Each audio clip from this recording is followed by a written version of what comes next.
quiere que nos haga, ya su compañera ya empezó, más bien, ¿alguien más quiere hacer un recuento de los temas que se han estudiado hasta el momento? Pues sobre esa misma, como, no sé cómo llamarlo, como, pues serie como de temas que estuvimos viendo cuando vimos la de la regla del octeto de Lewis, pues también vimos los compuestos que se podían formar entre los diferentes enlaces que existían. No, los diferentes enlaces que se pueden formar de diferentes compuestos. Y empezamos a ver una nueva teoría, bueno, a ver como nuevas teorías acerca de los enlaces de, bueno, sí, químicos, pero déjame. También vimos distintos modelos que existen. ¿Y estos modelos para qué nos sirvieron?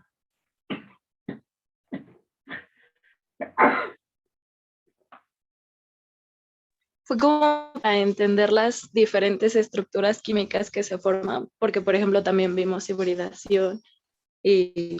¿Y eso para qué sirve? Todo eso que hemos visto, ¿para qué nos ha servido? Para ver o explicar la formación de un enlace, ¿de acuerdo? ¿Cuántos tipos de enlaces hay? Iónico y covalente. ¿Qué más? ¿Alguien más? Metálico, no metálico. En general es covalente, iónico, covalente y metálico. Muy bien, entonces ya vimos todo con respecto al enlace covalente, ¿sí? Los modelos que vimos no nada más sirven para el enlace covalente. Hay modelos que sirven para incluso para iónico y metálico, hay unos que nada más para iónico y covalente, ¿sí? Entonces, todo lo que hemos visto hasta ahorita es para ver los diferentes tipos de enlaces y por lo tanto los diferentes tipos de compuestos. ¿Cuántos modelos hemos visto hasta ahorita? ¿Alguien puede enumerar los modelos?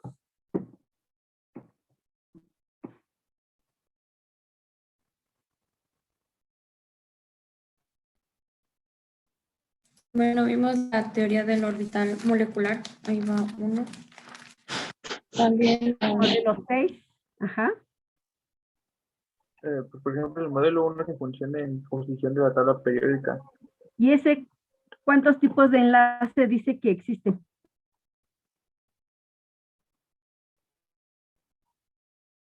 Ese modelo. Pues aquí dice que el iónico, covalente y el metálico. Así es, muy bien, muy bien. Ese fue el primer modelo. El segundo modelo que vimos.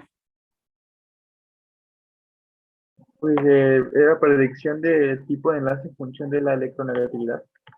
Y por la culpa de la electronegatividad, ¿cuántos enlaces puedo describir?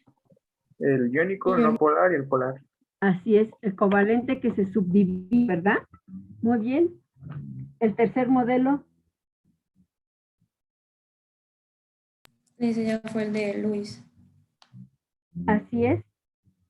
¿Y ese básicamente para qué nos sirvió? Para saber cuántos electrones se compartían, bueno, los electrones de valencia entre los elementos para formar un compuesto. Y entonces, ¿cuántos tipos de electrones se pueden compartir? ¿Cuántos electrones se pueden compartir? Pues también ayuda para saber el tipo de enlace, si es sencillo, doble o triple. Exactamente, sencillo, doble o triple. Muy bien. El cuarto modelo. Fue lo de la teoría de repulsión, ¿no? De la capa de valencia. ¿Y ese para qué nos sirve? Pues nos permite como conocer la geometría de pues sí, de un elemento y saber en qué parte hay más energía, por así decirlo. Bueno, ¿cómo lo puedo decir? Como, sí, en qué parte hay como más densidad, me parece. Muy bien. O sea, y por la culpa de la densidad nos da la geometría. O sea, esa teoría es para la geometría, de acuerdo a las zonas de alta o a las regiones de alta densidad. Por culpa de esas regiones podemos determinar la geometría. Ese es el modelo 4. Muy bien. El modelo 5. La teoría de enlace valencia. Y la teoría de enlace valencia, ¿qué nos permite conocer?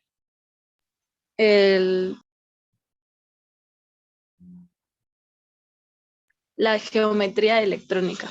La geometría de las moléculas, ¿sí? Pero con base, ahora va mi pregunta, ¿con base a las regiones de alta densidad electrónica?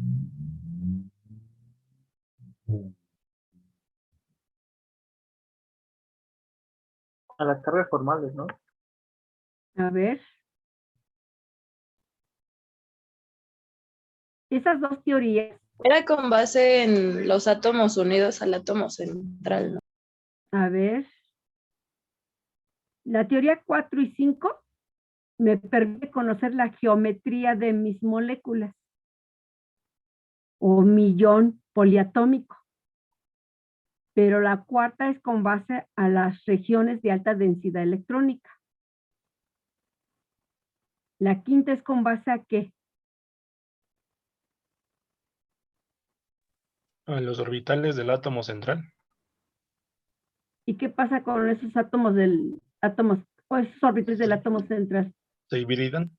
O sea, con base a la mezcla, a la hibridación, que es la mezcla de orbitales atómicos puros para generar orbitales híbridos. Si ustedes obtienen dos orbitales híbridos, ¿cómo se distribuyen en el espacio para no tener repulsión?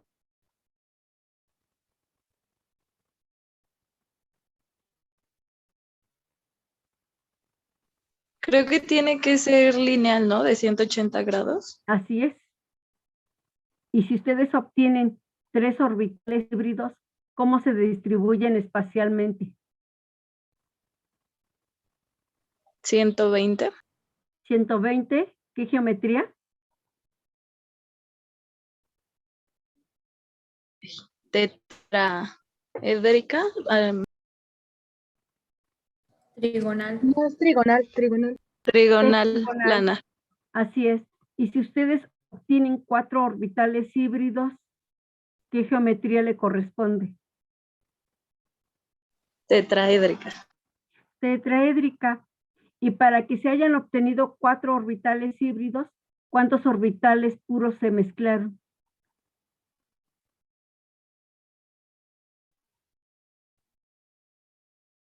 Un S y con P, ¿no?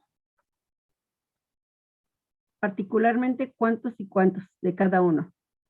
Un S y dos P. A ver, los demás que opinan. No, creo que son 2 S y 3 P. ¿Un S y 3P? Un S y tres P. No es de adivinar, ¿verdad? Porque ahí les di una tablota, ¿sí? Inicio de ese tema. ¿De acuerdo? Es un S y tres P. Se obtienen cuatro orbitales híbridos y la geometría va a ser tetraédrica. ¿Y la hibridación? ¿Cómo se va a llamar la hibridación?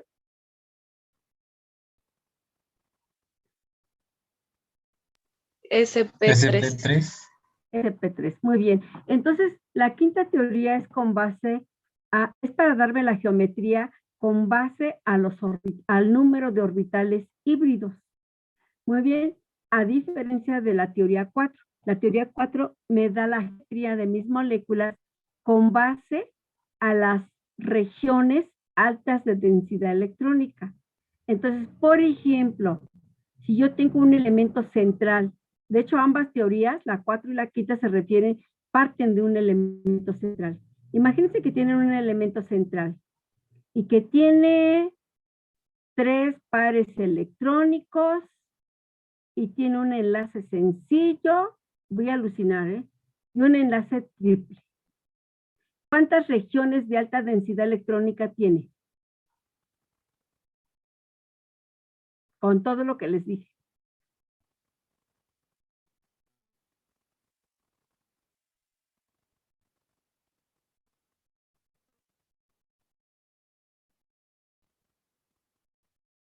¿Puede volver a repetir los enlaces, por favor?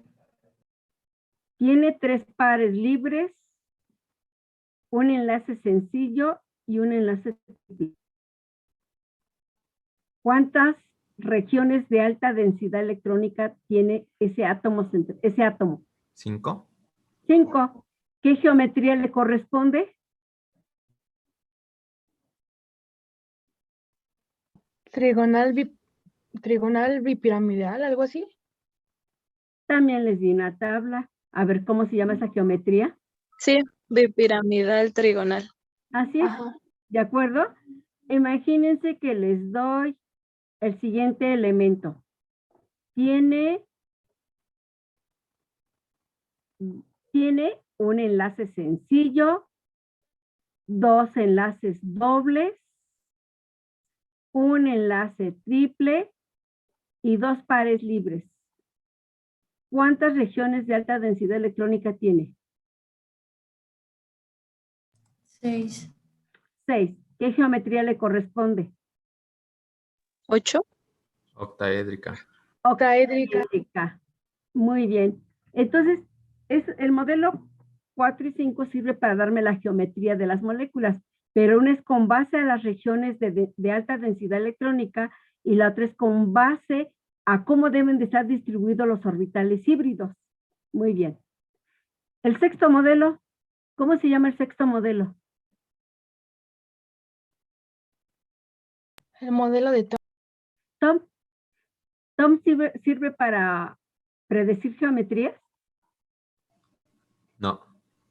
¿A qué le sirve Tom? La distribución electrónica. ¿Para qué? Porque yo también tengo distribución electrónica en Lewis, también tengo distribución electrónica en TeV. Con estabilidad. Pero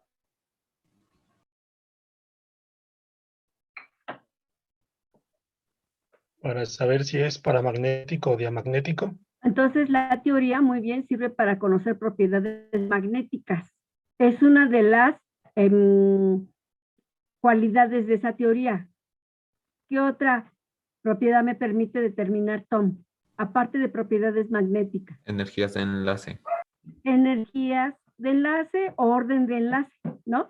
Y que está relacionado, el orden de enlace, ¿con qué está relacionado?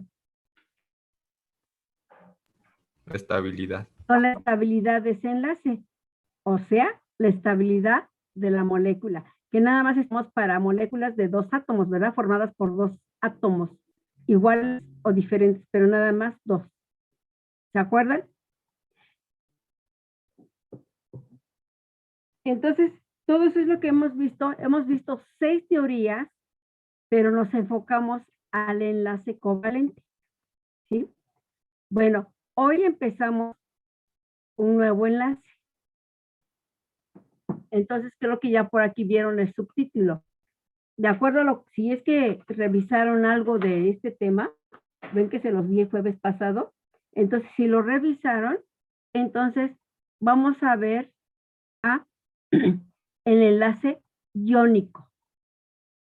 Cuando ustedes ya comprendan muy bien el enlace iónico, y como ya se saben muy bien el enlace covalente, todo lo que ya estudiamos, vamos a ver algo que se llama reglas de Casimir-Fajans.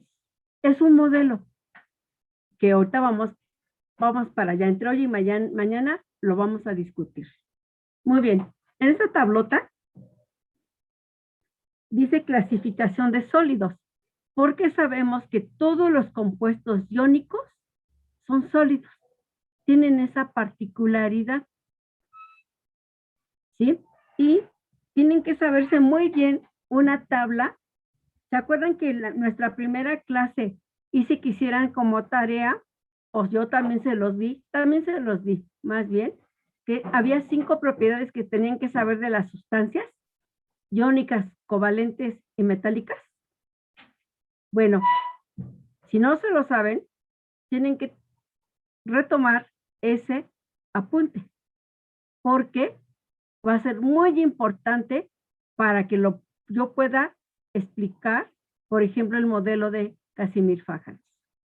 Bien, ven aquí los tipos de sólidos.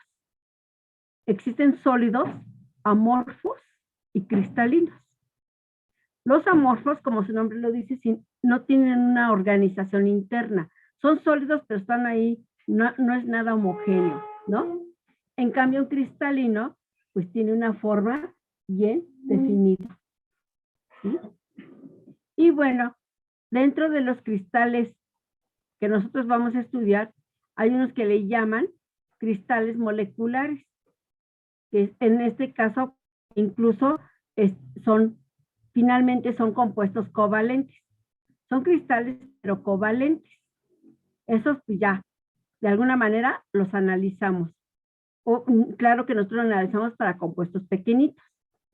Y tenemos cristales macromoleculares, que también vean que existen, incluso sus enlaces pueden ser covalentes, metálicos y iónicos. El primer caso lo vamos a ver un poquitito más adelante. Pero estos covalentes, pues ya estudiamos los compuestos covalentes, todavía no estudiamos los metálicos, yo no sé si nos dé tiempo, pero lo que sí vamos a estudiar son los iónicos. Y ustedes ya saben que es un enlace iónico, porque lo vimos el primer día de clases, pero lo vuelvo a escribir.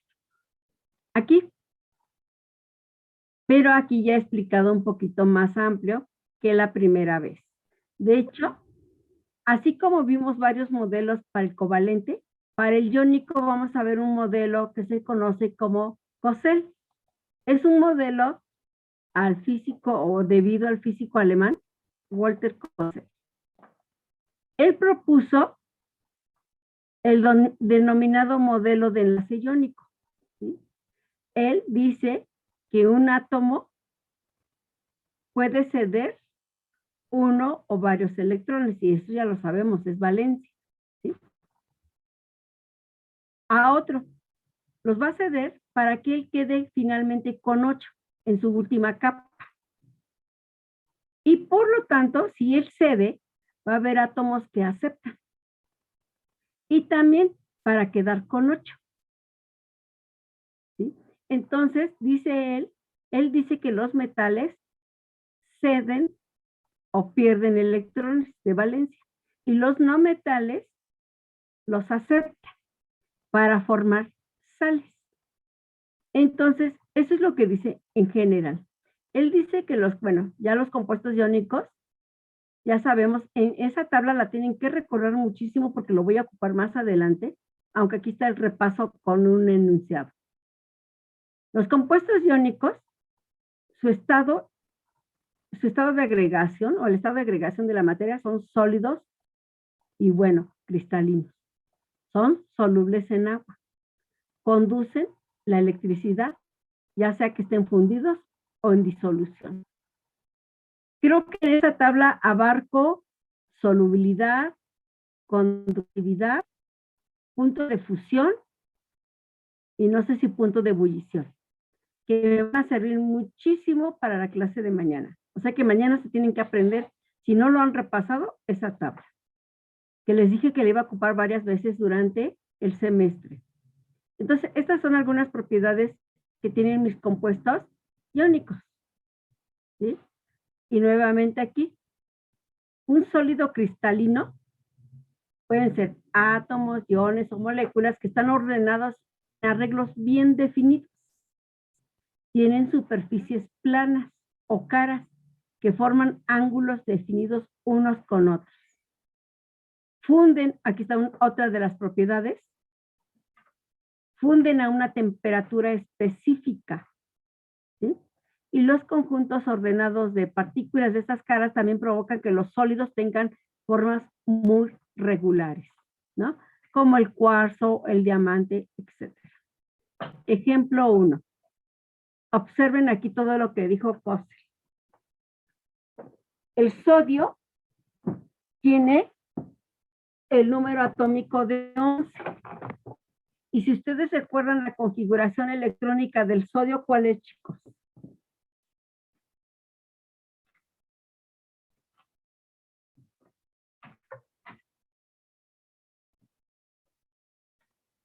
¿Cuál es la configuración electrónica del sodio?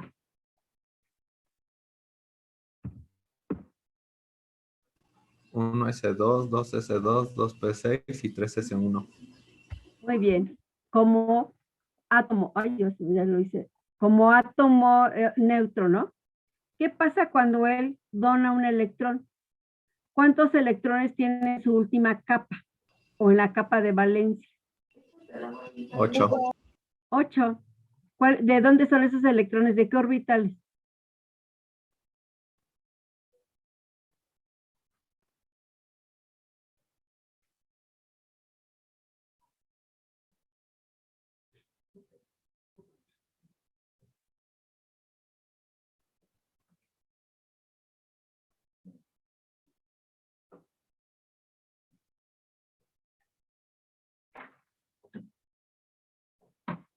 ¿De qué capa son?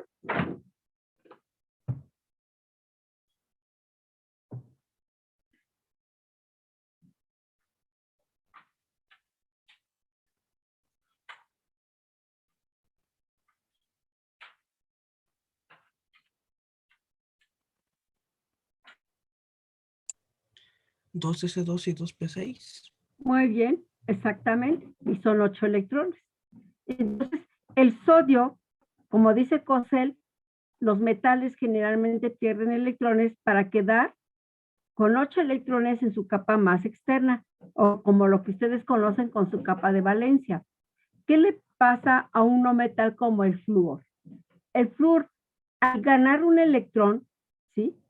¿Cuántos electrones tiene en su última capa de valencia, en su capa de valencia o en su capa más externa? 8. 8, ¿sí? Y aquí con una figura, pues pongo ejemplo 1, damos ahora sí que aquí está este ejemplo para formar el fluoruro de sodio, que es la parte catiónica con la parte aniónica, y se van a traer electrostáticamente, como les dije la definición el primer día de clases.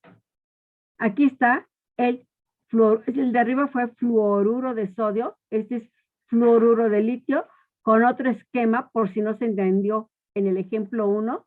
Aquí observen, número atómico de litio es 3, aquí está su configuración electrónica, él cede un electrón al flúor. Y finalmente el litio, ¿a quién se parece la configuración electrónica del litio? A la del helio. La del helio, que es un gas noble muy estable. Entonces, ¿y a quién se parece la configuración electrónica del flúor? La de su última capa. El neón. Entonces, finalmente, al perder un electrón y al ganar un electrón, ambas especies iónicas se parecen a la de un gas noble, ¿no?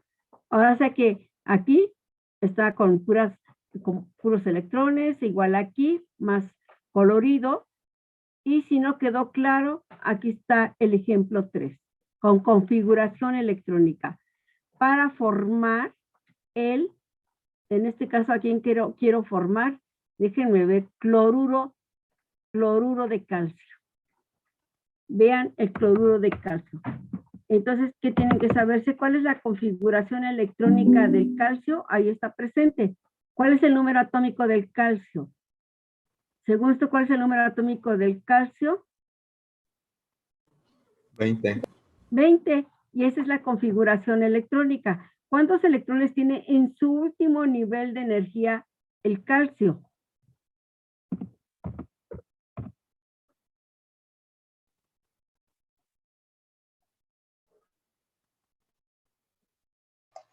Dos. 2. Entonces, él puede donar esos 2, perder esos 2. Entonces, ¿cómo queda su configuración electrónica cuando ya perdió 2 electrones? Queda Calcio. como el argón. Queda aquí, como quien dice, como el argón, ¿verdad? Sí. Entonces, o simplemente queda con 8 electrones en su última capa. ¿Qué pasa? Ya lo vimos más arriba con un halógeno. Cada cloro, o sea, ¿por qué la fórmula? Si vieron la fórmula que acabo de escribir, ¿por qué se escribió así? O sea, ¿por qué se escribió un calcio y 2 cloros? Ah, pues porque el calcio puede ceder 2 electrones y por lo tanto, como cada cloro puede aceptar 1, porque es lo que le falta en su última capa, por eso se requieren 2 cloros. Y es por eso que así es la fórmula del cloruro de calcio. Porque cada cloro puede aceptar 1.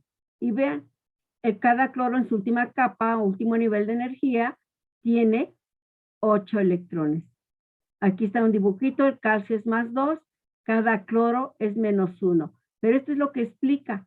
El enlace iónico explica estos subíndices. Ay, perdón. Cuando uno les da estructura de la materia, uno les dice, crucen las valencias para conocer el número relativo de cada elemento en un compuesto. Ahora ustedes ya saben por qué se requiere o por qué se escribe ese 2 ahí. Esa regla que les decimos que crucen las valencias en valores absolutos se cumple siempre. Pero bueno, el motivo químico sería este. Este 2 tiene que ir aquí porque por cada calcio se requieren 2 cloros y ya vimos con configuración electrónica por qué. Bien. Y todo lo que está aquí escrito, pues es lo mismo, explicando todo lo que ya vimos en los 3 ejemplos. Aquí vean cómo es la estructura cristalina de mis compuestos. Dijimos que llevan, en general, tienen un acomodo muy regular. Por ejemplo, el de la derecha corresponde para el fluoruro de sodio y para el segundo caso es el fluoruro de litio. Y vean cómo es el acomodo. ¿Sí? Ahí es un acomodo, de hecho, general cúbico. Todas nuestras estructuras cristalinas pues, tienen caras. Este cubo tiene, ¿cuántas caras? Pues 6, ¿no? 6 caras. Muy bien. Vean. Dice aquí que el resultado de un ordenamiento tridimensional, como el que están observando aquí, ¿sí? Tridimensional de puntos se llama red cristalina.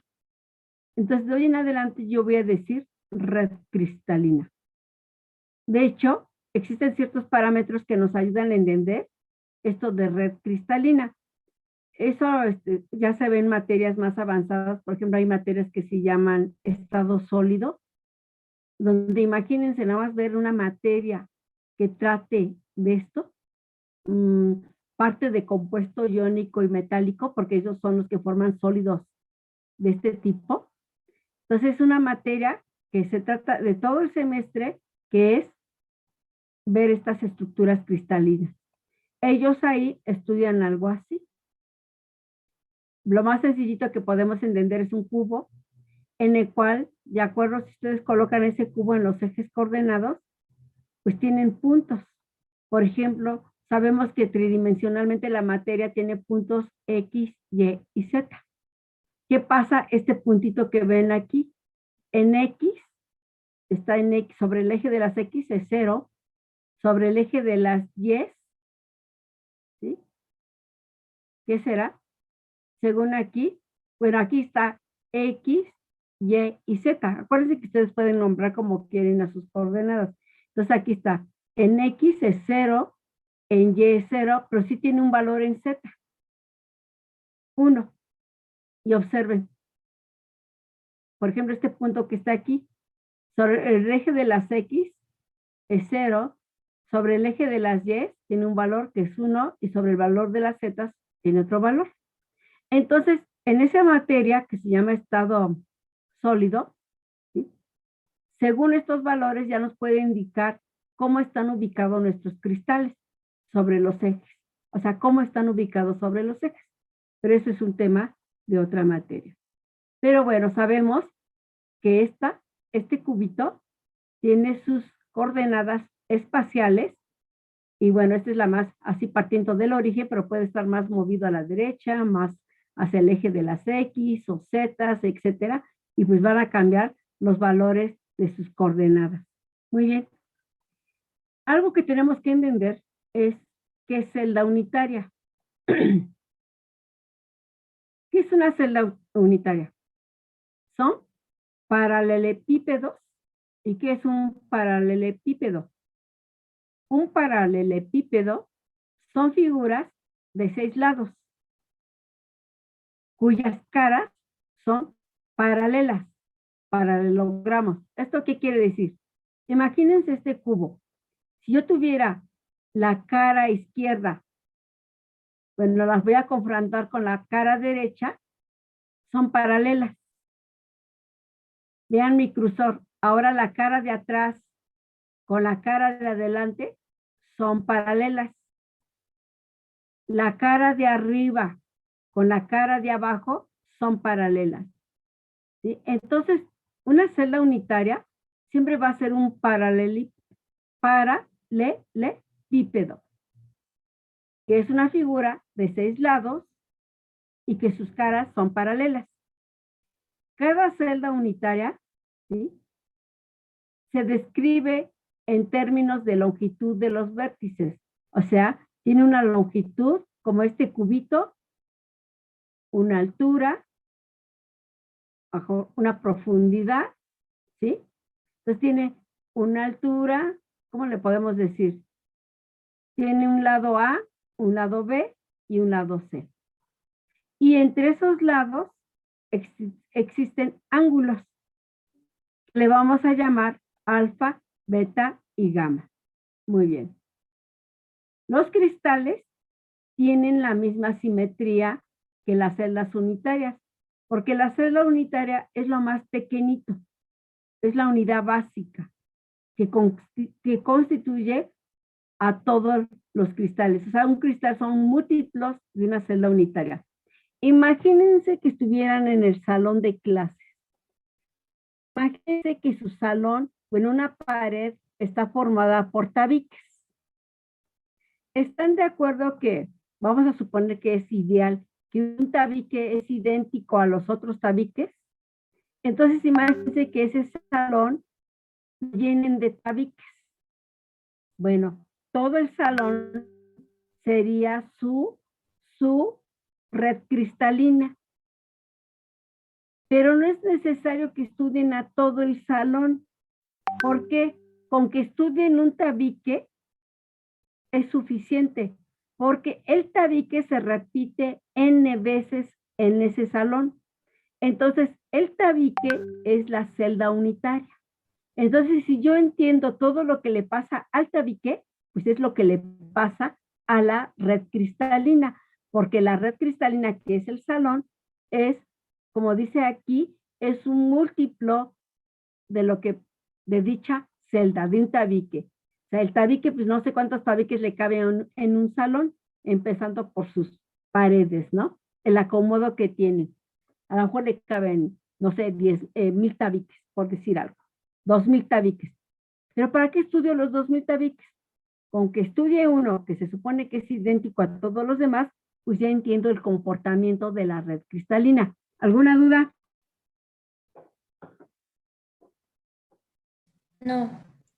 No. Entonces, para eso, en la naturaleza, en nuestra materia, simplemente vamos a revisar 7 celdas unitarias. Disculpen el esquema, pero está bastante borroso. Nada más. El que más conocemos es el cúbico. ¿Cómo son las longitudes de un cubo?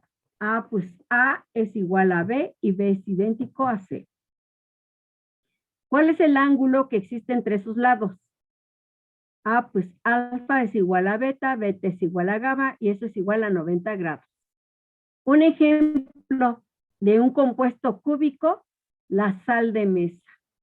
Nuestra sal de mesa, claro está que no lo vemos porque tenemos ahí un cúmulo de cristal, de red cristalina. Pero si yo pudiera ver la pequeña, ahora sí que la unidad más pequeña, esa sería en forma cúbica. La sal de mesa tiene esta forma, como dice aquí en la figurita, cúbico. Vean, como tenemos muchos cubos, ¿cómo se dice? Apiñados, sí, que están encimados, entonces pues no vemos la forma, porque además estamos viendo una estructura grande. Pero si yo pudiera ir separando, ir rompiendo esa sal hasta llegar a una parte pequeñísima, pues llegaría hasta su celda unitaria, que es la forma de un cubo.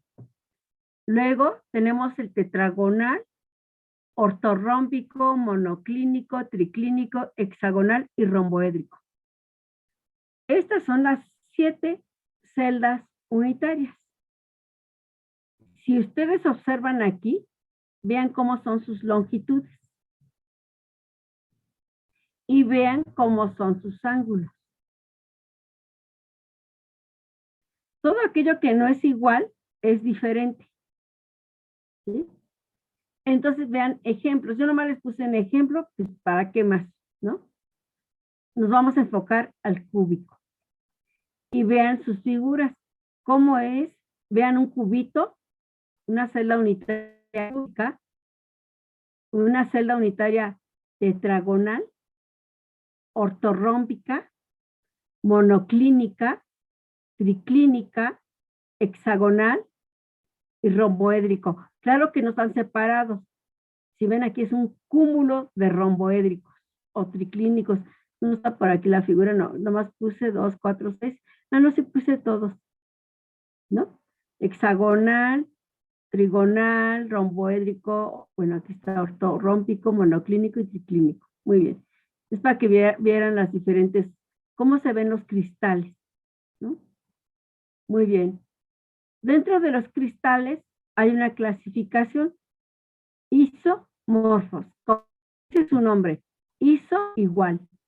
Morfos, forma. Muchos cristales son de diferente compuesto, pero tienen la misma forma. ¿Qué quiere decir? Que pues va a haber muchos cristales de forma cúbica, cientos de cristales, aunque son compuestos diferentes, pero van a ser monoclínico, triclínico, etcétera. ¿Sí? Hay otra clasificación según cómo se estudie. Cristales polimorfos. Un solo compuesto puede tener diferentes formas cristalinas. Esto sucede mucho cuando, por ejemplo, están ustedes obteniendo un compuesto X y en ocasiones lo dejan ahí en el laboratorio y regresan a los 8 días. Como ya se evaporó el disolvente, ese compuesto, así lentamente, por el paso del tiempo, formó un cristal, por decir, tetragonal. Ah, pero ese mismo compuesto que ustedes están obteniendo, a lo mejor su profesor les dice, ¿saben qué, chicos? Vamos a usar un método de evaporación del disolvente. Vamos a calentar y además vamos a agitar y etcétera, para que rápido se evapore el disolvente y entonces ya puedan obtener su cristal. Pero como fue un método muy rápido de evaporación, a lo mejor lo obtienen de forma clínica. En cambio, cuando lo dejaron que lentamente se evaporara el disolvente, pues muy lentamente se formó el cristal. Y lo obtienen no triclínico, sino tetragonal. Entonces, a refiere cristales polimorfos. Una sola sustancia puede presentar más de un tipo de ordenamiento. Muy bien. Bueno, esto es lo que yo me tengo que saber. Mis 7 celdas unitarias. ¿Cómo se llaman? ¿Cómo son sus longitudes? ¿Y cuál es el ángulo entre ellos en general? Bien. En la forma en que se une, por ejemplo, un cubito con otro cubito, porque dentro de ese cubito, pues hay átomos. La forma de que se ordenan esos átomos, pues adquirió la forma de cubo, hexagonal, trigonal, etcétera. O sea, no un átomo es cúbico, sino que en la forma en que se ordenaron los cubos, los átomos de esa sal, por ejemplo, cloruro de sodio, en la forma en que se acomoda el sodio y el cloro, en la forma en que se acomodan, adquieren una forma cúbica. O en la forma en que se acomoda el potasio, el cromo y el oxígeno, adoptan una forma triclínica. Es en la forma en que se acomodan los átomos de mi compuesto que agarran esa forma. Bueno, pero los átomos, según donde se toque con los otros átomos, pues pueden originar otras formas de cristales.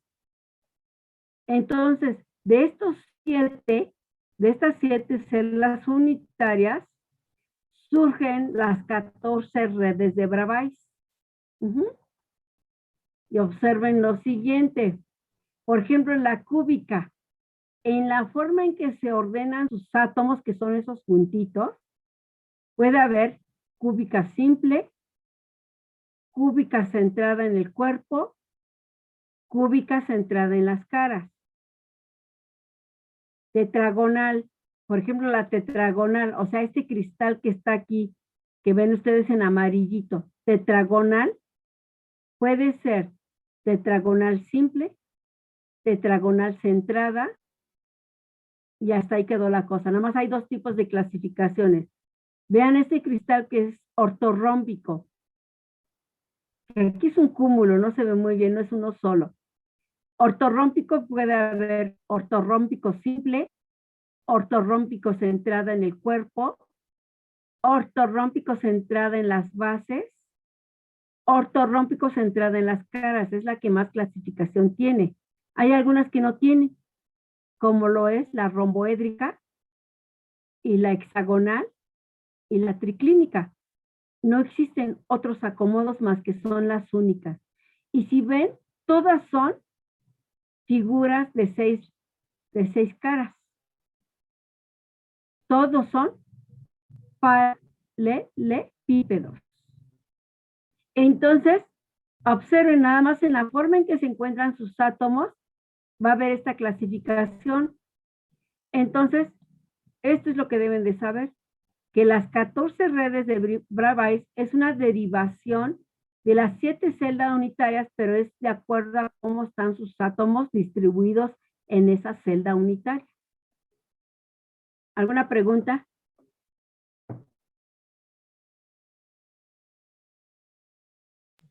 No, profesora.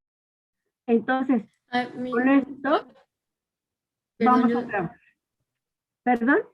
Yo sí tengo una pregunta. Entonces, ¿sienten que las 14 redes de Bravais son que se derivan de las figuras que arriba dice? Pero entonces, ¿Cómo se llaman esos las figuras puntos... de arriba?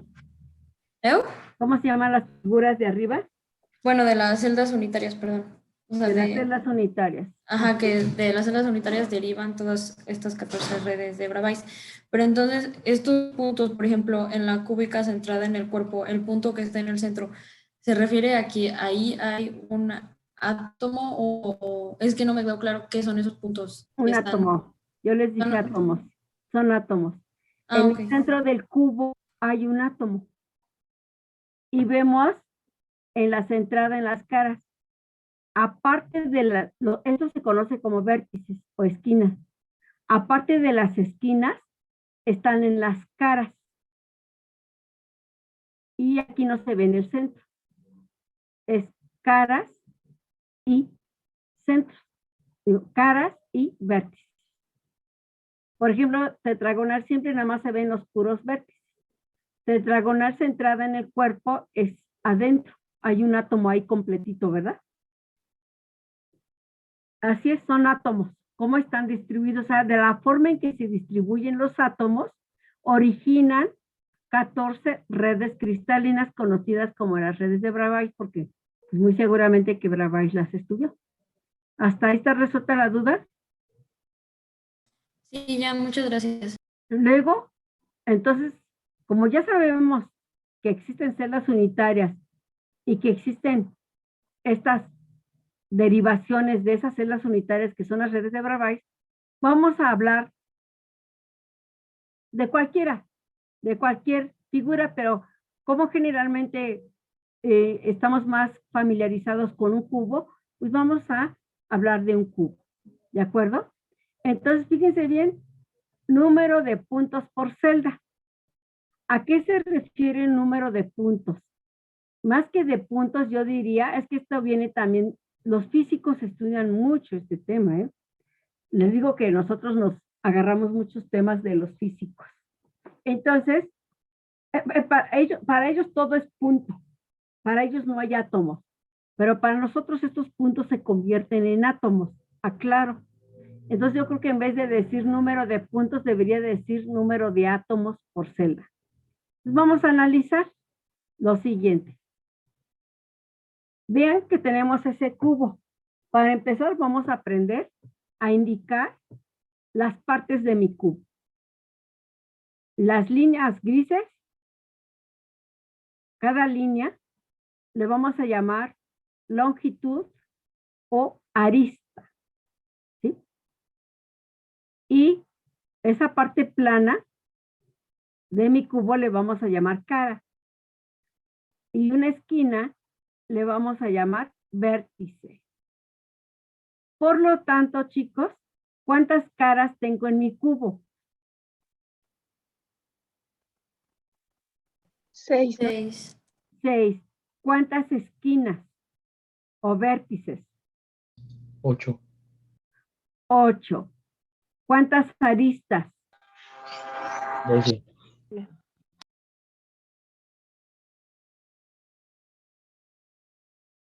12. 12. Exactamente. Entonces observen en el lado derecho. Tengo un triángulo. Tengo, este parece un octaedro. Y tengo un cubo. Para que practiquen. ¿Cuántas caras hay en un triángulo? 4. 4. 4. En un octaedro.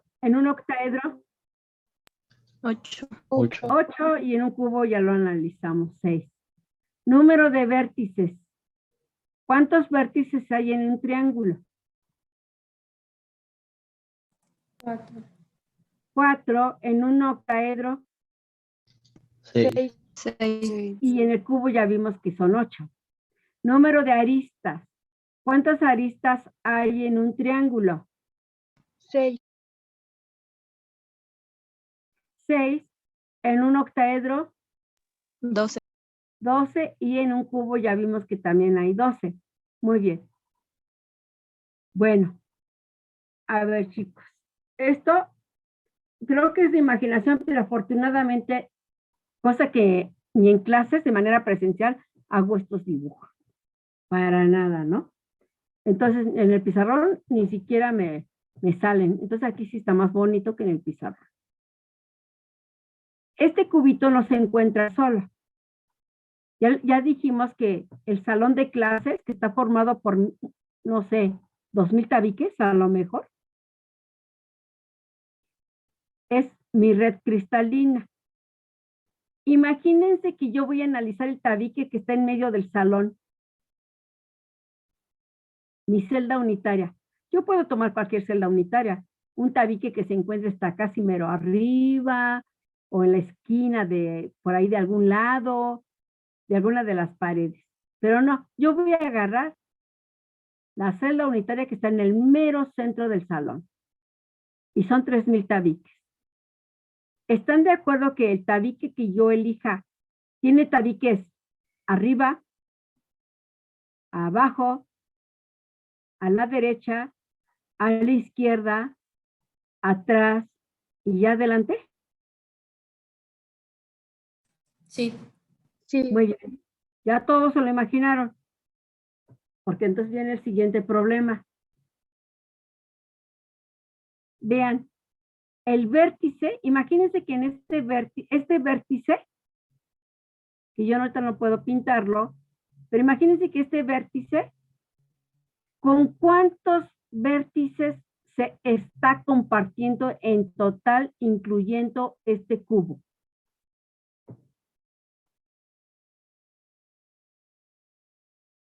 Si me captaron de lo que dije del tabique, que está en medio del salón.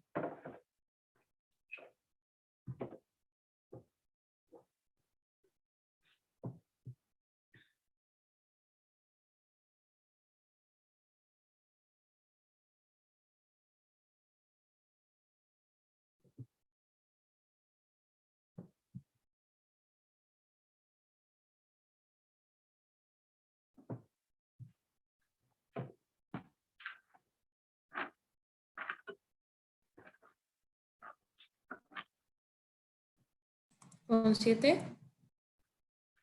Incluyendo mi tabique.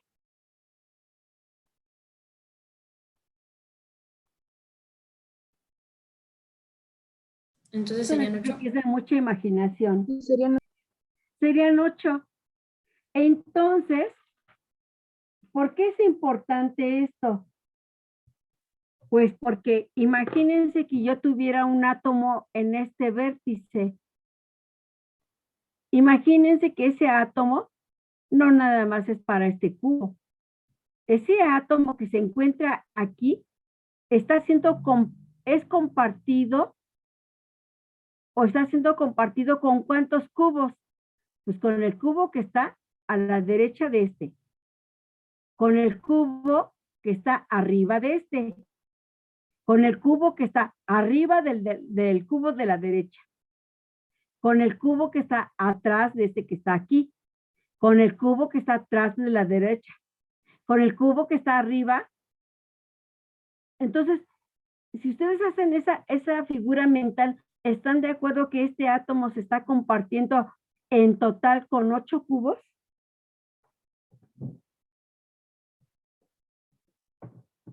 Sí. ¿O alguien tiene alguna duda?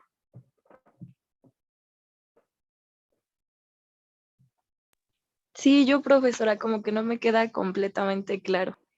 Sí, pues lo tiene que imaginar. Por eso les decía que era de mucha imaginación. Y esto es muy importante porque si no me lo imagino no voy a poder resolver los problemas.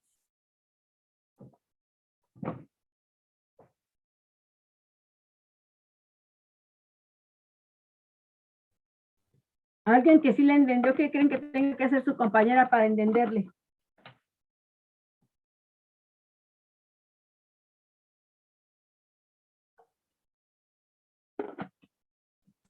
A lo mejor dibujarlo. ¿Perdón? Que a lo mejor dibujarlo. Sí, ¿no? Pues me hago mi dibujo, ¿no? Algo tengo que hacer. O hago mis bolas de plastilina, hago muchos cubitos y los empiezo a ¿qué? A apilar. ¿No? De tal manera que yo pueda ver qué está pasando con ese vértice.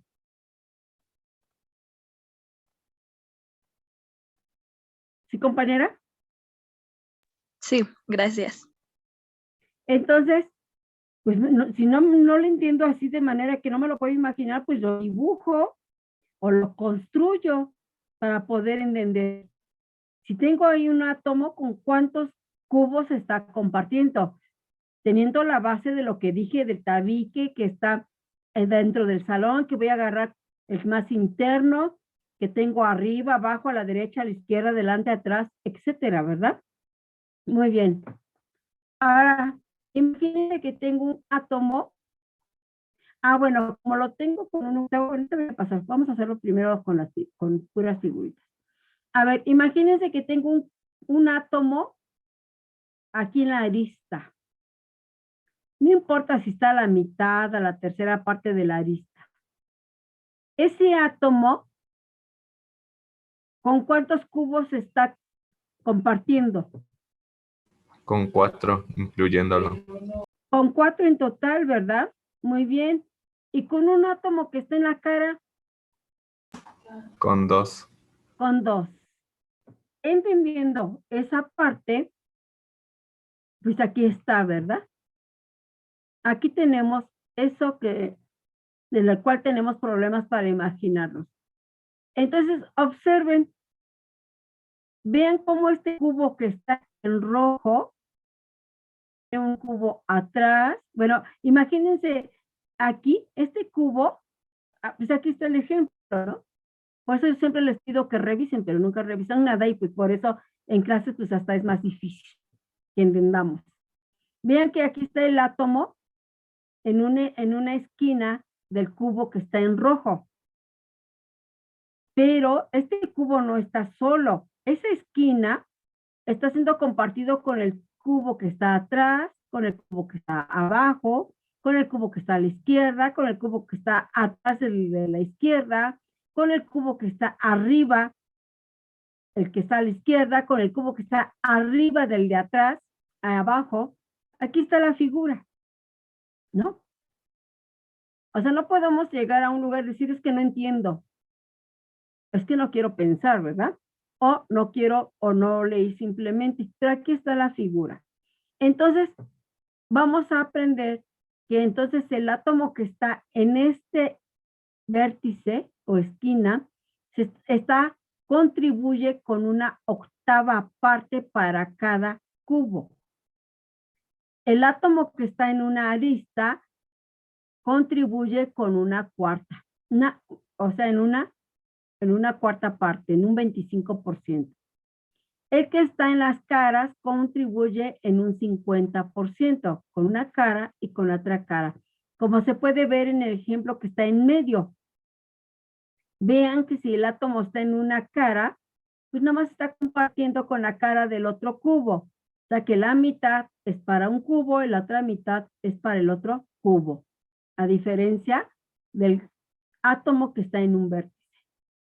¿Y qué pasa con el átomo que está en medio? Pues él no contribuye con nada, es un átomo total, ¿no? Que está en medio de un cubo. Y vean, aquí está otra vez la figurita, compañera. ¿Sí?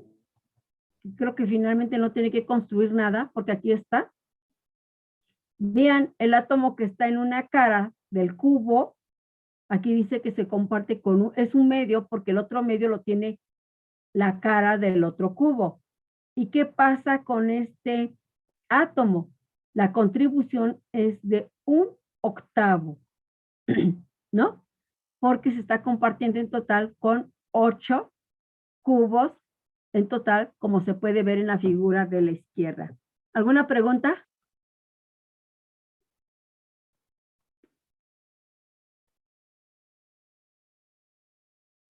Por el momento no. Por el momento no. Entonces, el número total de átomos, ¿sí? Pues ya según sea el caso, ¿sí? Aquí tenemos, les digo que los físicos dicen puntos, pero nosotros son átomos. Número de átomos en el vértice, ¿sí? Número de puntos en el vértice. Entonces es NB y sabemos que en total son 8. NF es el número de puntos de caras. Está en inglés, ¿no? Se escribe fácil. 6. Entre 2. Número de puntos en el cuerpo, pues es 1. Y número de puntos en las aristas es 4. Es la suma total. O sea, si tuviéramos átomos en los vértices, en las aristas, en las caras y en el interior, esta sería la sumatoria. Sería el total de átomos contenidos en un cubo, considerando su contribución según donde se encuentre. ¿Alguna pregunta?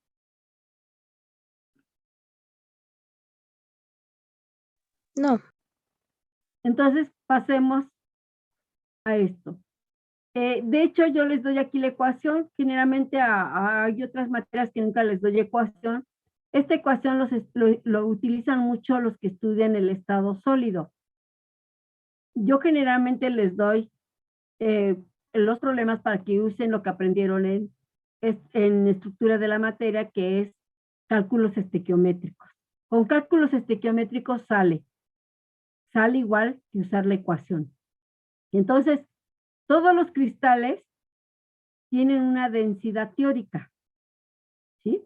Esa densidad es masa de átomos en celda unitaria por el volumen de la celda unitaria. La ecuación de la densidad es igual a N por A entre BC por NA. ¿Y qué son cada una de esas variables?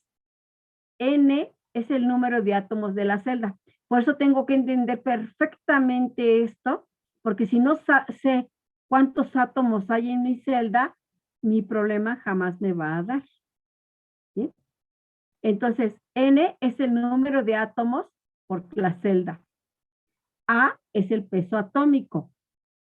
B es el volumen de la celda unitaria. N es el número de Avogadro, que es 6.022 o 6.023 por 10 a la 23 átomos sobre mol. Y con eso, pues yo ya puedo hacer cualquier problema. Si tengo tantas variables en esta ecuación, pues me pueden preguntar cualquier cosa, ¿no? Claro, si nada más tengo una ecuación, nada más puedo tener una incógnita. Ustedes son perfectos en esta parte matemática. Si yo tuviera 2 incógnitas, pues a fuerzas necesito 2 ecuaciones. Pero bueno, suponiendo que nada más tengo esta ecuación, es lógico que nada más debo de tener una incógnita. Pero en esta ecuación abarca 5 variables. No, NA es el número de Avogadro, esa es una constante, nomás abarca 4 variables por determinar. Me pueden preguntar el peso atómico, me pueden preguntar el número de átomos, me pueden preguntar el volumen de la celda, o nada más, o la densidad, ¿sale? Entonces, viene el problema número 1. Sin que ustedes vean la resolución, excepto aquellos que sí estudiaron, a ver, ahí puse hasta la figura, pero imagínense que no les doy figura, porque en el examen no les doy figura, ni nada. Dice, determine el número neto de iones sodio más y cloro menos en una celda unitaria de cloruro de sodio. Vamos a considerar los siguientes datos. Considere que el cloro se localiza a la mitad de la arista y en el centro. Cuando dicen el centro, pues es en el centro del cubo. Y el sodio se encuentra en las caras y esquinas. ¿Cuántos átomos tengo de cada uno, chicos? Sin que vean la resolución.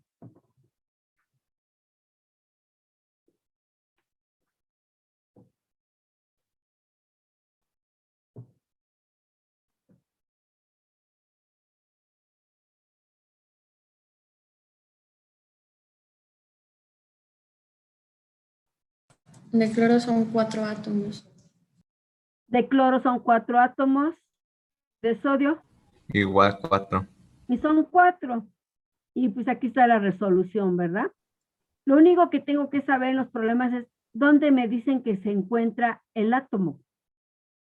Entonces me están diciendo que el cloro, que del cloro uno se localiza en el centro. Pues él es un átomo completo. Pero de cloro dice que se encuentran en las aristas. Entonces, ¿cuántas aristas tienen en total?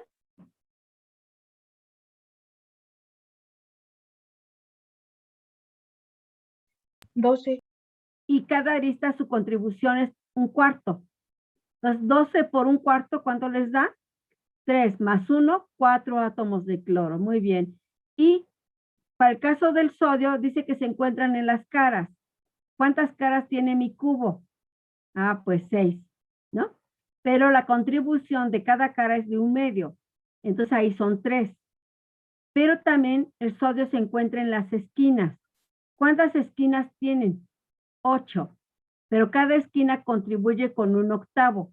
Entonces, 8 por 1/8 es 1. Entonces, finalmente tienen 4 de sodio. ¿Alguna duda?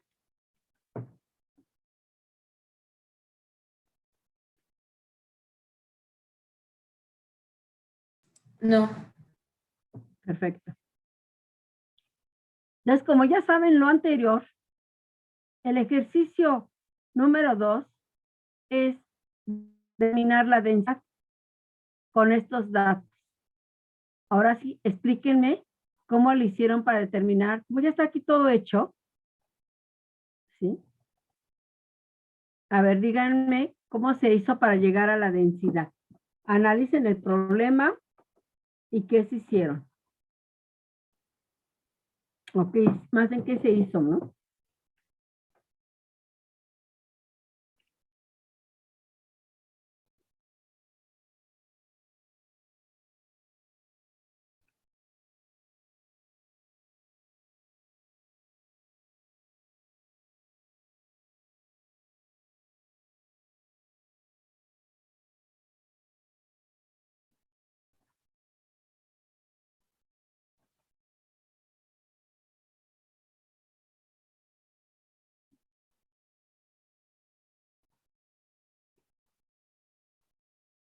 Bueno, yo lo que hubiera hecho, que es casi lo mismo lo del ejercicio, es como ya tenemos el número de átomos totales, pues que son 4 moléculas, y el peso atómico también lo tenemos en la tabla periódica.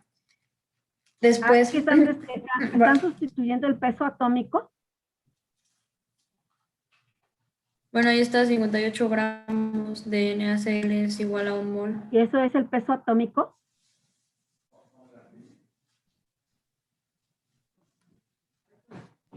No, esa es la longitud de la arista.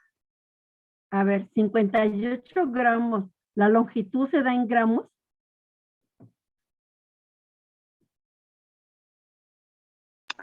No, Entonces 58 gramos no es la longitud lista. no, no es la masa del... Sí, por lo que se ve abajo, hicieron una conversión A ver, de antes, todavía no lleguemos. ¿Qué es 5.64. 58? Mi pregunta fue, ¿ese es el peso atómico? No, es la masa. Ah, no, no, no. Sí. ¿Qué es ese dato de 58? ¿Cómo se dice? Como químico.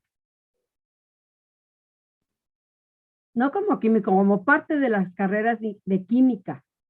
El ingeniero químico, creo que lleva ahí el apellido químico, ¿no? ¿Es la masa atómica? A ver. Si no sabemos como químicos distinguir entre un elemento y un compuesto, pues creo que sí tenemos que pensar muy seriamente que no sabemos nada. ¿Qué es ese dato? Es la masa atómica de la molécula de cloruro de sodio. ¡Qué barbaridad! Masa atómica. Es el peso molecular. Es Paso. el peso molecular de ese compuesto o molécula, como le quieran llamar. La masa atómica o peso atómico, ¿a qué corresponde? A un elemento. A un elemento. ¿De acuerdo? Y si aquí, en nuestra primera variable, en nuestra fórmula, claro está que se mete con lo básico, si tengo masa de un átomo, bueno, más bien aquí en la ecuación, si N es el número de átomos, pues es lógico que A sea el peso atómico. Pero si N tengo una molécula, ¿qué tiene que ser A? Masa molecular. La masa molecular o el peso molecular. Así debemos de expresarnos, ¿sí? Porque sabemos como químicos que no es lo mismo un elemento que un compuesto. Entonces, si aquí se escribió 4 moléculas de cloruro de sodio, pues aquí no debe de ir el peso atómico o masa atómica, debe de ir el peso molecular o la masa molecular de mi compuesto o molécula. Muy bien. Aquí no hay duda, este es el número de Avogadro, ¿no? Sí. ¿Qué más? Ah, pero antes, aquí les están pidiendo, dice, de acuerdo al problema anterior, una arista tiene esta longitud, determine la densidad. Para la densidad, ¿qué requieren, chicos? Ah, es que este problema está resuelto por partes, ya me acordé. Está como lo deberíamos de hacer en estequiometría, ¿sí? Claro está que pueden emplear la ecuación y en un solo paso obtienen todo. Pero yo sé que la densidad es masa sobre volumen. Para la masa, ¿qué es lo que estoy haciendo? Pues esto. ¿Sí? No es que parece que estoy haciendo, es que estoy transformando, o más bien quiero determinar los gramos de cloruro de sodio. ¿Cómo voy a determinar los gramos? Ah, pues yo sé que en la celda unitaria tengo 4 moléculas, las cuales tienen un peso molecular, ¿sí? Y que yo puedo relacionar que existe un número de moléculas, ¿sí? Si fuera un elemento, pues serían átomos por cada mol de compuesto. Al resolver esto, ¿qué me queda? Pues los gramos. ¿Estamos de acuerdo? Me quedan los gramos que me están pidiendo aquí. Porque la densidad es masa sobre volumen. Y luego, ¿de dónde tengo el volumen, chicos?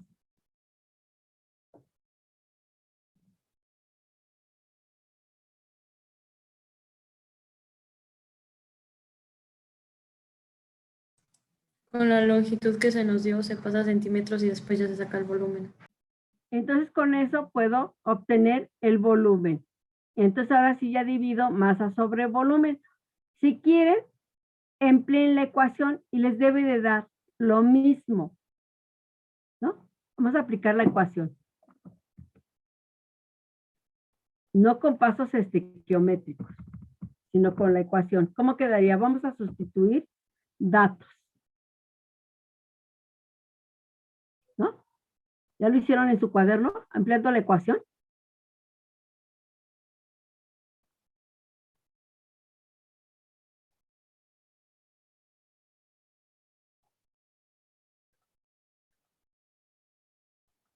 ¿Quién ya terminó?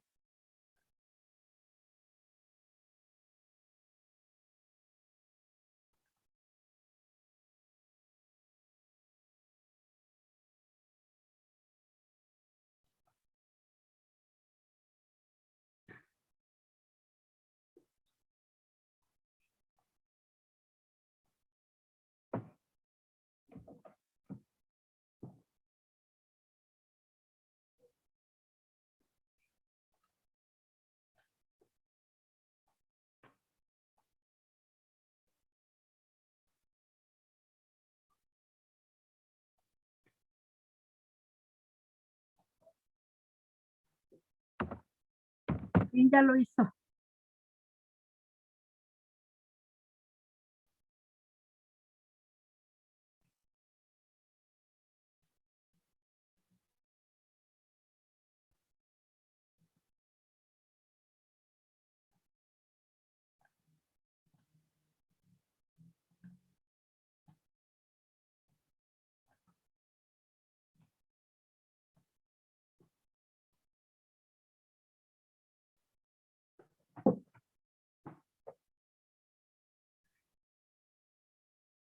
Arriba quedarían 4 moléculas de cloruro de sodio.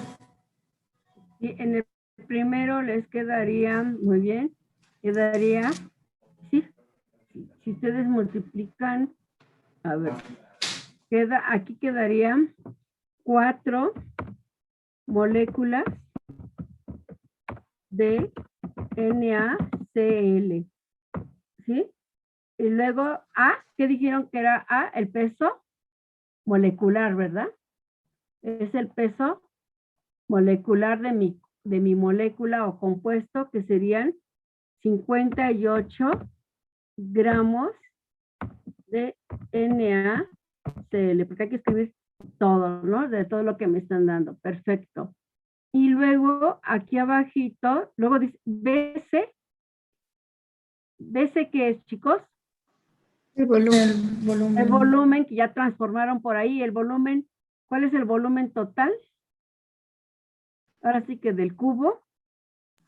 1.79 por 10 a la menor. 1.79 por 10. Muy bien.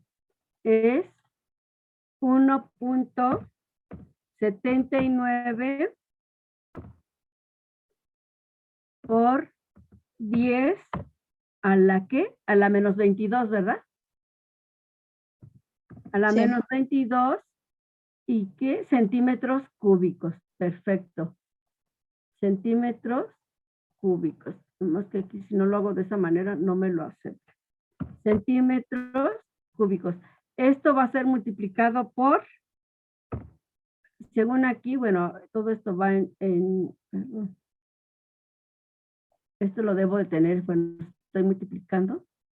Y ya ven que esto en matemáticas se puede escribir de muchas maneras. Y esto Por se el va número de Avogadro. el número de Avogadro. Muy bien. Y empleando la ecuación es muy sencillo, por eso yo nunca les dejo que usen la ecuación, sino que lo hagan con lo que saben de estequiometría, ¿sí? Entonces es 6.023, según esto, por 10 a la 23 moléculas. Aquí ya involucran todo. Moléculas de NaCl. Y bueno, creo que ya son todas las variables que debo de utilizar, ¿verdad? Bueno, sustituir los valores que debo de sustituir y ya que tengo que hacer. De hecho, al final pues me deben de quedar gramos nada más. Moléculas con moléculas se simplifican. Ah, y la densidad es gramos sobre centímetros cúbicos. Ah, pues ya llegan a la unidad, ¿verdad? Que se requiere. ¿Y qué les da? ¿Sí les da eso que se obtiene allá abajo?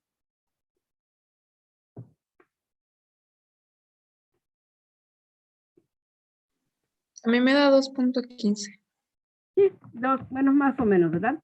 2.15 en unidades, gramos sobre centímetro cúbico. Perfecto. ¿Alguna duda de cómo se resuelve el problema? No, profesora. ¿No? Entonces, ahí está. Ya sea que yo empleé la ecuación o con datos estequiométricos, empleando pura estequiometría, nada más considerando que yo ya sé de antemano que la densidad es igual a masa sobre volumen, pues con los datos que me dan hay que obtener volumen y hay que obtener la masa. Para eso, pues es un dato importante, hay que saber cuántos átomos o moléculas hay en mi cristal. ¿Nadie tiene dudas? No, profesora, de mi parte.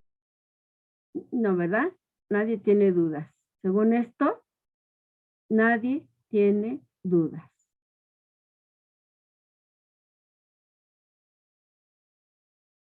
Perfecto. Y bueno, para esto, aquí dice tarea 1, parte A. ¿Y qué les pregunto en la tarea 1, parte A? Pues aquí vienen 3 ejercicios, ¿verdad? Para resolver eso. Si quieren practicar y aprender de verdad, pues tienen que hacer su tarea. Muy bien.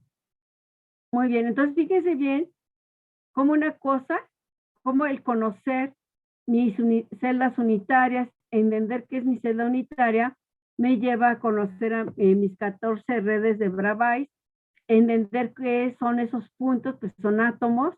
Para eso, pues, identificar esto que es el número de átomos. Cómo es que están compartidos, porque no es la única celda unitaria que se encuentra. Cómo se puede ver aquí en la figura de la izquierda, de estos 3. Y bueno, llegamos a esto y con esta ecuación podemos determinar la densidad o lo que nos pidan. Y nomás hay que despejar esa ecuación, la variable que me estén pidiendo. Y ahí dice que hagamos la tarea 1. Bien. Hay otro aspecto muy importante, es que como estamos hablando de enlace iónico y el enlace iónico me lleva a un compuesto iónico, pues lo que estoy hablando es de los compuestos iónicos. Ya hablé que esos compuestos iónicos pueden encontrarse en estado sólido y formar redes cristalinas. Pues nuevamente, yo sé que los compuestos iónicos están formados por una parte positiva, que es el catión, y una parte negativa, que es el anión. Bueno, eso me va a servir para conocer algo que es la relación carga, radio y estructura. Si yo sé la relación entre la carga de mi átomo y el radio de ese átomo, puedo predecir la estructura del catión o del anión. Aquí dice, la estructura de muchos cristales iónicos se debe al tamaño relativo iónico. O sea, se debe al tamaño. Ustedes en estructura de la materia aprendieron de cómo era el radio de los iones cuando vieron propiedades periódicas. ¿Sí? Entonces, mi cristal iónico, el tipo de estructura se debe a ese radio iónico y al número de iones presentes. ¿Sí? Ustedes ya saben que el catión es pequeño con respecto al átomo que le dio origen. Yo al inicio del semestre les dije que tenían que repasar sus propiedades periódicas porque las iba a utilizar durante el semestre. Acuérdense que si no tenemos el vocabulario mínimo necesario, no vamos a entender nada. Aunque no estoy viendo nada nuevo. ¿Por qué? Porque ustedes en la estructura de la materia ya vieron que cómo varía el radio iónico en la tabla periódica, ¿sí? Vieron cómo varía el radio de los aniones. Un anión es más grande que el átomo que le dio origen. Entonces, la relación entre los radios puede utilizarse como una primera aproximación para conocer el probable número de coordinación. ¿Y qué es número de coordinación? Esta palabra sí es nueva para ustedes.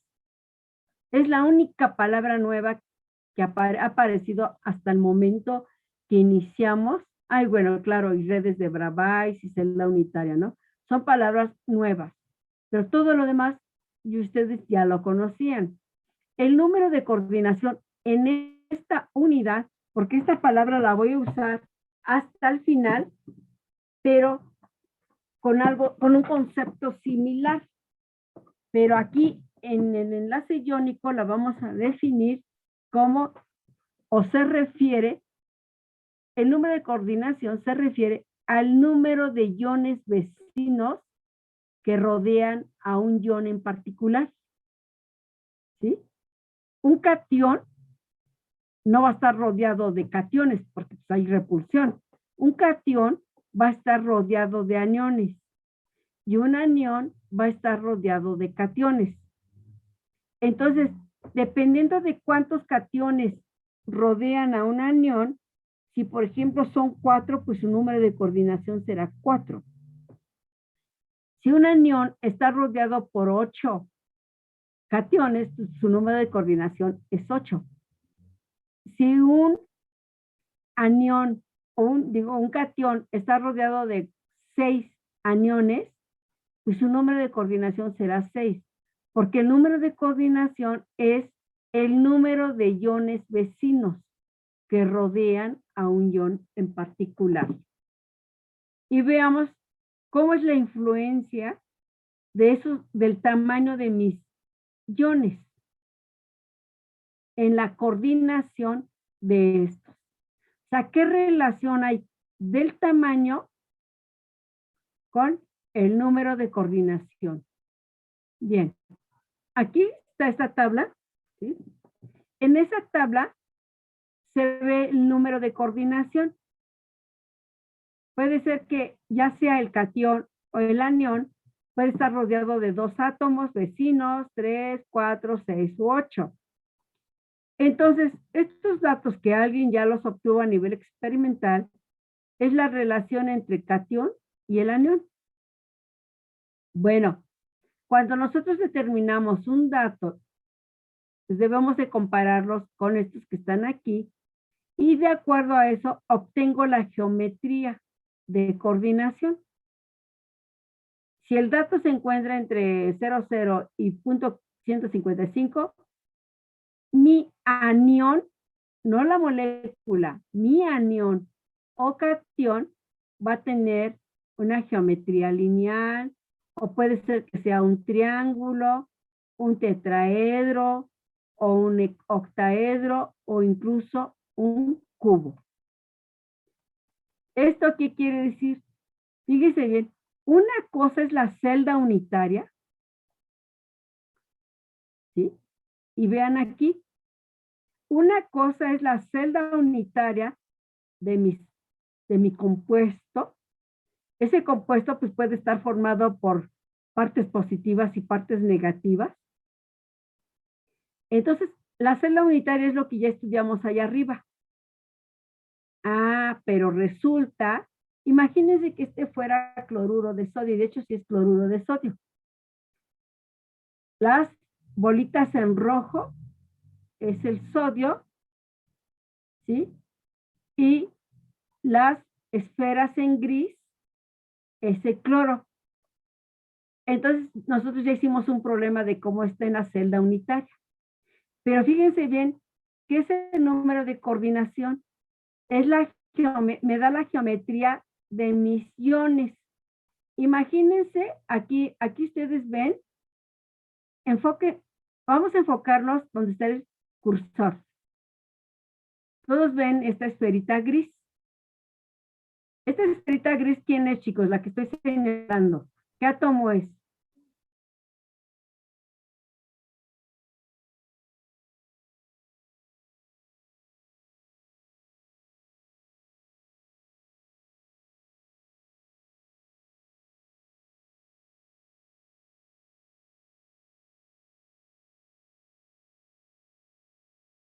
¿El cloro? Cloro. El cloro. Entonces, como él es negativo, ¿quiénes lo van a rodear? ¿Cationes o aniones? Cationes. Entonces, Cation. vean, de la misma celda unitaria, ahí ya están los cationes. Yo no tengo que meter más cationes ni nada. Ahí ya están. Y observen, es como si trazara una línea. Fíjense, si tomo como referencia este anión, los cationes, voy a trazar una línea de los cationes que rodean a mi átomo que elegí. Y vean, aquí arriba, van a decirse, ¿de dónde salió este? ¿De dónde sale? ¿Por qué está este sodio aquí, chicos? Aquí, donde está mi cursor. Es de otra celda unitaria. Es de la otra celda unitaria, exactamente. Porque estos no nada más es una celda. Hay celdas arriba, a la derecha, a la izquierda, atrás, adelante, arriba, abajo. Entonces, este átomo es de otra celda. Y muy bien, de la misma celda, fíjense bien cómo se están tomando estos sodios, incluso estos 4 y estos. ¿Y por qué tomo estos? Pues porque son los que están más cercanos a mi anión. Aunque yo quisiera tomar otros, pues no se puede. Entonces, están rodeándolo 2, 4, 5 sodios de la misma celda y un sodio de la celda. Pero es un decir, porque están de acuerdo que estos átomos de sodio están siendo compartidos con el otro cubo desde aquí. Entonces, sí son parte de la otra celda o otras celdas.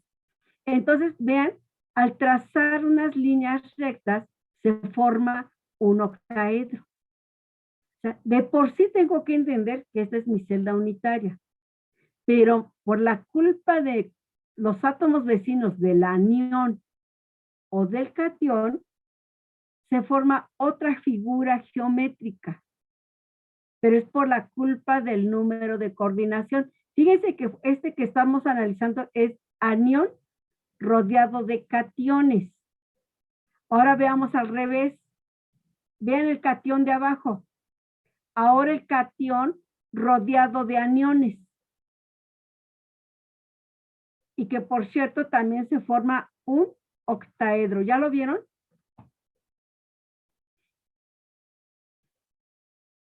Sí.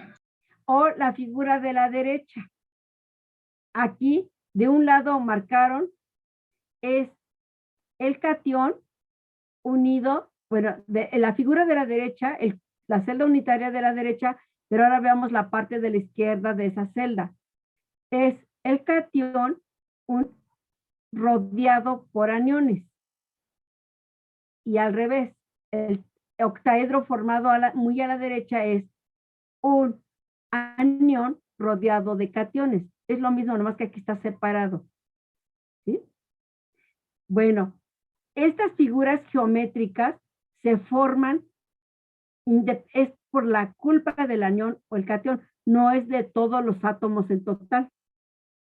Todos los átomos originan una celda unitaria, pero ellos por sus vecinos se forma otra geometría dentro de la geometría básica. Entonces aquí ya me dan, con base a eso, aquí tengo una tablita. En esta tablita ustedes observen que tengo radio de cationes y radio de aniones.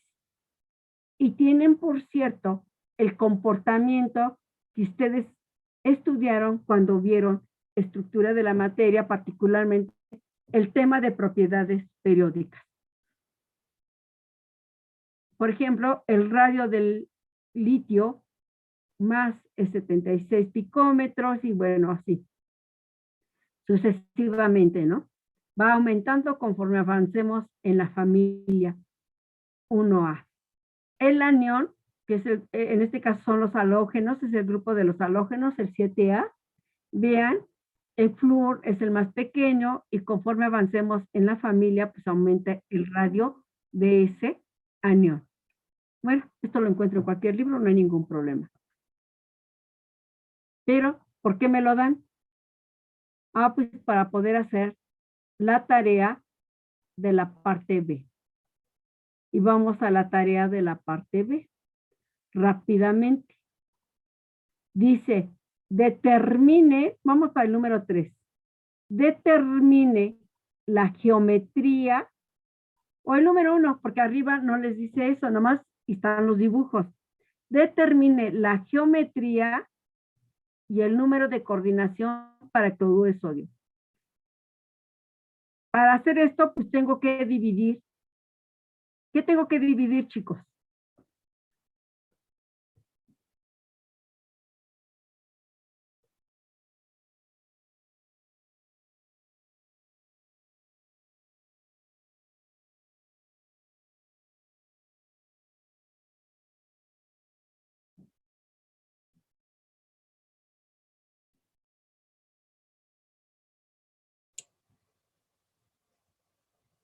El radio del catión sobre el radio del anión.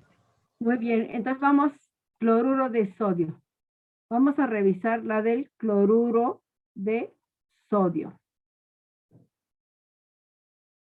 A ver, al dividir el sodio entre el cloro, ¿qué les da?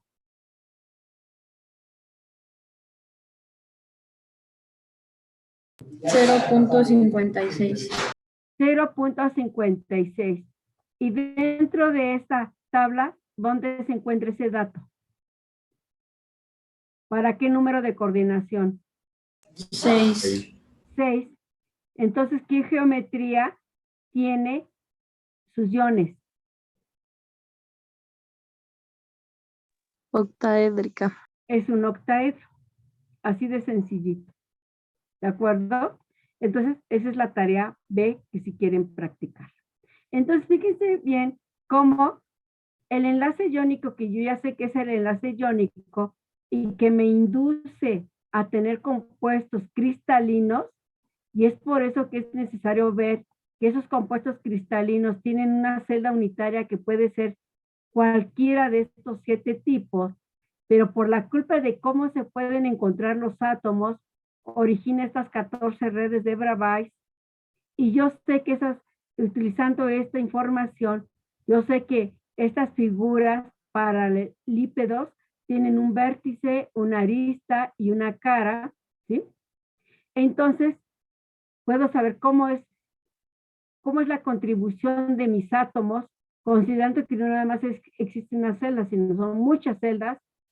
Incluso puedo calcular la densidad de esa celda unitaria. Incluso puedo saber cómo es la geometría de mis iones, de uno de mis iones, ¿de acuerdo? Mediante esta expresión de catión positivo entre anión y la parte negativa, que es el anión. Aquí está esta figura. Y bueno, ahora vamos a ver la energía que se requiere para formar un cristal o una celda unitaria. Entonces vean cómo paso a paso vamos avanzando en esto del enlace iónico. O sea que en el examen, nunca les voy a decir define el enlace iónico, ¿no?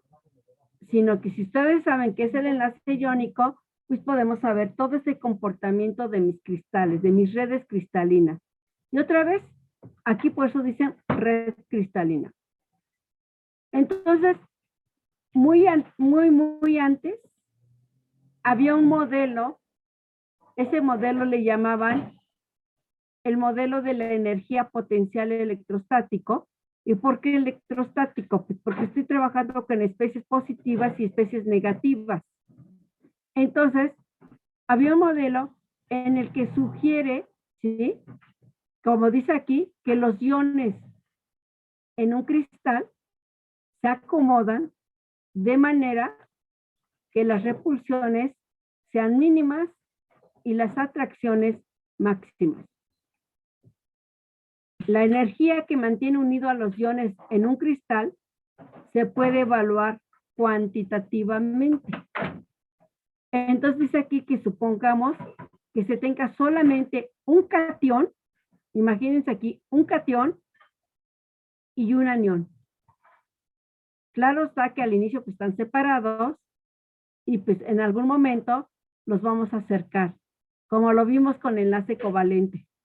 Entonces los vamos a acercar y se va a obtener un cristal que se llama MX, en estado sólido. Fíjense cómo mi catión es gaseoso, mi anión es gaseoso, y cuando se combinan químicamente, se forma un cristal que es sólido. Bueno, pues yo puedo determinar la energía de este sistema. La energía potencial de este sistema, que es la interacción electrostática, y pues esta proviene de la ley de Coulomb, que muy seguramente por ahí lo estudiaron en física, y que es igual a la siguiente expresión. ¿Sí? E, pues es la energía potencial. Z más y Z menos es carga del catión y del anión. E es una constante y que es la carga del electrón, que es 1.602 10 por 10 a la menos 19 Coulomb. ¿Qué más necesitamos saber? R es la distancia que separa al catión del anión. Y 4pi epsilon 0 le llaman, es una constante de la ley de Coulomb, que le llaman permisividad. Acuérdense que esta constante pues sirve para hacer todos los ajustes de las otras variables en la ecuación química. Muy bien. Pues, ¿qué creen? Que este es un modelo, el modelo de energía potencial electrostático, pero es un modelo que no funciona. ¿Por qué creen? Y ese rollo está aquí escrito. Los que leyeron, ¿qué entendieron de esta parte? ¿Por qué este modelo no lo puedo usar? A pesar de que dicen Porque que solo bueno, toma en cuenta un anión y un catión. exactamente, y en la vida real yo no tengo un catión y un anión. ¿Cuántos tengo?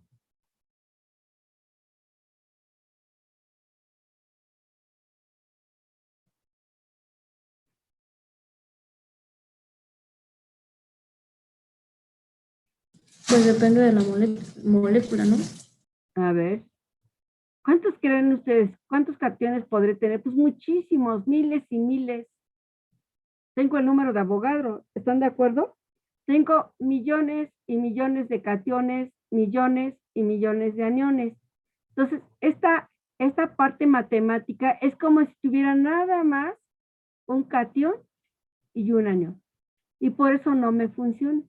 Entonces, como no funciona este modelo que se conoce como energía potencial electrostático, para poder evaluar la energía que se requiere para formar un cristal, pues tache. Nos vamos al modelo B. Y el modelo B, ¿sí?, tiene que ver, ¿sí? De hecho participan Max Born y Alfred Lande. Se conoce como el modelo de Born-Lande. De hecho, Born-Lande, incluso ellos ya no le llaman energía potencial electrostático. Ellos le llaman energía de red cristalina y lo simbolizan como U0. Hay libros que a esta energía de red cristalina le llaman energía, por si quieren revisar algún libro, energía reticular. Cualquiera de esos dos nombres, energía de red cristalina o energía reticular. Entonces, y lo simbolizan con un 0. Pero es la misma, bueno, es una energía como la que quisieron calcular aquí con el modelo de energía potencial electrostático. Y vean, en su ecuación aparecen varias o un número de X de variables. ¿Sí? Bueno, aquí dice, no tenemos ningún problema. ¿Qué es? Ahorita dejo A, N. N es el número de Avogadro, pero con estas unidades que ustedes ya conocen. ¿Qué es Z más, Z menos? La carga del catión y el anión. ¿Qué es E? Pues ya lo dijimos arriba, es la carga del electrón.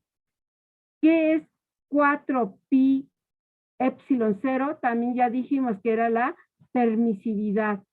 ¿Qué es R0? También aquí arriba ya está indicado, es la distancia que separa el catión del anión. Pero aparecen dos variables nuevas. ¿Cuáles son?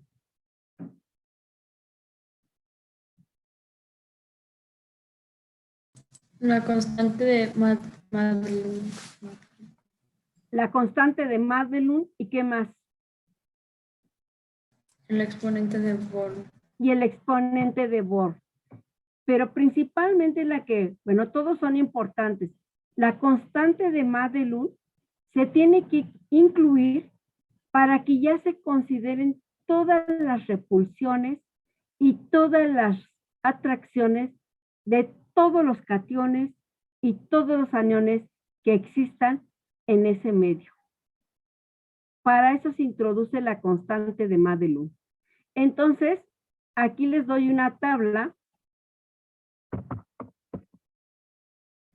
¿sí?, para la constante de Madelung, y aquí les doy una tabla para el exponente de Born. Este, por cierto, viene en el libro que se llama Estructura de la Materia de Chamizo y Garritz, o Garritz y Chamizo, por ahí. De hecho, lo manejan por ahí mucho los maestros. Entonces, en ese libro viene esta tablita en donde ya se obtienen los exponentes de Born. N, aquí está N, bueno, una configuración electrónica parecida a la de los gases nobles, por ejemplo, litio más, berilio 2 más, se parecen a la del helio. Sodio más, magnesio 2 más, flúor menos, oxígeno 2 menos, se parece al neón. Y bueno, cuando tienen una configuración electrónica similar a un gas noble, esto va a ser su valor de Born, el exponente de Born. Y para la constante de Madelung, tienen que buscar a quién se parece, ¿no? Entonces, si ustedes en su problema tienen cloruro de sodio, pues este es el valor que tenemos que usar para la constante de Madelung. Vamos a suponer que el problema que van a hacer para mañana involucra sodio y N es 7. Pero también involucra cloro. Pues la N es 9. ¿Qué hacemos? Pues sacamos un promedio. El promedio sería 8. Entonces, para mañana, quiero que me expliquen este problema resuelto más todo lo demás, porque no están leyendo. ¿De acuerdo? ¿Alguna duda? No, profesora. Entonces, mañana continuamos con la clase.